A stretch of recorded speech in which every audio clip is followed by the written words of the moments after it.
pertahanan yang berkualitas sebagai sebuah pemikiran kepada satuan komando wilayah setempat dalam hal sinkronisasi dan sinergi dalam penanganan wilayah pertahanan yang mampu menghadapi ancaman dan tantangan guna menunjang keamanan kawasan terbatas negara, baik itu wilayah daratan, wilayah maritim maupun wilayah dirgantara.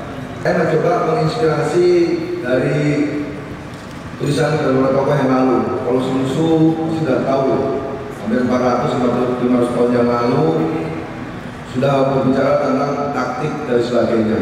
Kemudian Pak Dirman banyak sekali tulisan beliau.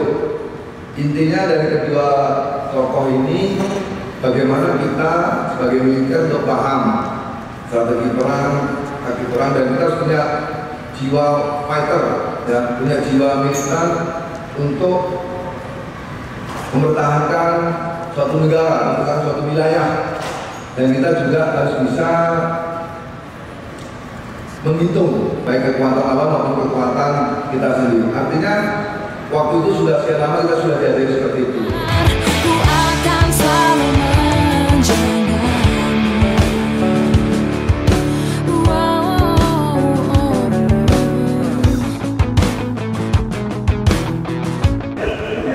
Kami mewakili basis Polrek 51 berterima kasih. Beliau sangat luar biasa. Beliau selalu memberikan kebanggaan kepada kami basis bagaimana ke depannya. Itu saja sangat luar biasa. Terima kasih Bapak Panglima Kodam Sanudin, luar biasa.